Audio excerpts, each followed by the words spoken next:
Chelsea won, Man United won. Sanch, we would have taken a draw before the game. We all called that, but it wasn't pretty. It wasn't great to watch. But being in a position of winning, giving away a silly penalty, and then to escape that Rudiger chance at the end, we'd take it, innit?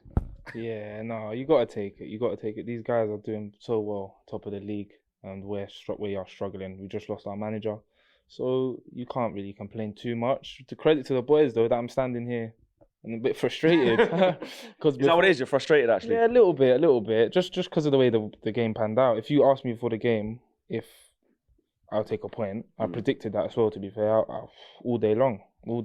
But the way it panned out and the way we took the lead and the way we gave the penalty away, it's so frustrating because that could have been 3 points.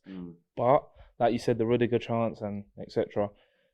You've got to take it, run, focus on Thursday. What did you make of Carrick's changes? He's been in there for 2 games now, and we know it's not going to be long term, but he's been in there 2 games. The first game, there's no Bruno. We're like, rah, Martial's in, Donny's in. We're like, oof, gets a 2-0 win. Big game away to Chelsea.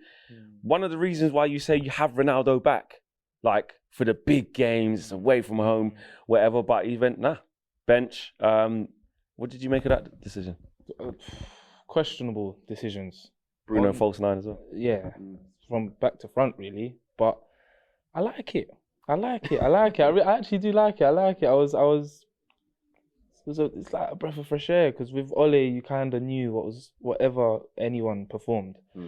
You know, the Maguires, the Brunos, the Renat, they're always going to start, So that was a breath of fresh air on Wednesday. Just the fact that you didn't expect it. And it worked. And today, that was a mad one. There wasn't Bruno again, it was Ronaldo, like the big dog. So, yeah, I had a lot of questions to begin with. That back four, credit to them, because that Teles and then BAILLY and Lindelof, both of our starting centre-backs out, starting left-back out.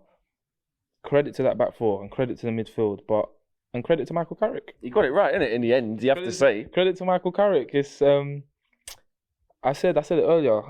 It's just Fred and McTominay are not really sitters. So maybe to give them that, he thought maybe to give them that license in front of Matic would have worked differently, and it did in the second half. In the first half we struggled. But in the second half you could see them not having that responsibility to protect that back four gave them, and Fred picked. Obviously he wrapped the chance at the end, but him allowing to be there, that's what he's good at. So and McTominay, I didn't agree with the man of the match award. Listen, we want our players to do well, and if someone, you want them to get good accolades. I mean, who was your man of the match today? I've got to say, Eric Bailly flex. Yeah. Not everyone's saying Fred. Yeah, that's a good one. Fred was good, but just to come in, he had a tough one when he scored the own goal in the last game, and yeah, it's just to come into that back line, not have Luke Shaw next to you, not have Maguire next to you, and just he looked the one that been playing week in, week out. You saw Lindelof for the first 10 minutes was all over the place. So, but to come in here, didn't really put a foot wrong, and that's what he's capable of. It's just not on a consistent basis. But yeah, it would have been him or De Gea, because De Gea made some big saves with the. Because if Callum Hudson-Odoi scores that early on, it's a long day. First 5 minutes or first 3 minutes, whatever it was, that is a big chance. Long day. So, but I'm not gonna go for the keeper. I'm gonna give it to Eric Bailly. I think it was brilliant. Matic controlled it well. There wasn't many because the performance wasn't the best. But yeah, if I had to pick one, I'll probably go with Eric Bailly. Do you think going forward into the Arsenal game now, let's just assume that Michael Carrick's still there. We haven't heard anything as we're recording the post-match stuff anyway.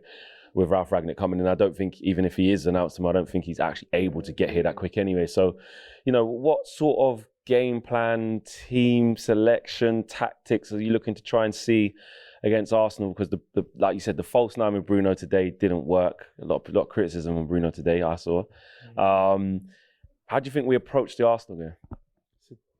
It's a difficult one because in the last 2 games, there's been passages of play during the game where it's been different players, but different kind of performances within the game. We love doing that.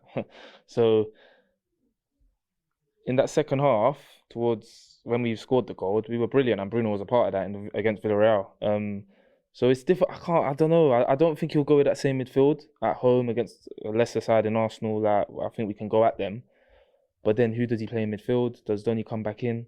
I would like to see Donny come back in. If we do play a midfield three, I'd like to see maybe Matic again. One of, I'd say Fred because he's played better, and Donny. And then what he does with Bruno. It's like he's going one or the other. He's making a choice with the big ones at the moment. Yeah. If 2 games is to go off any evidence.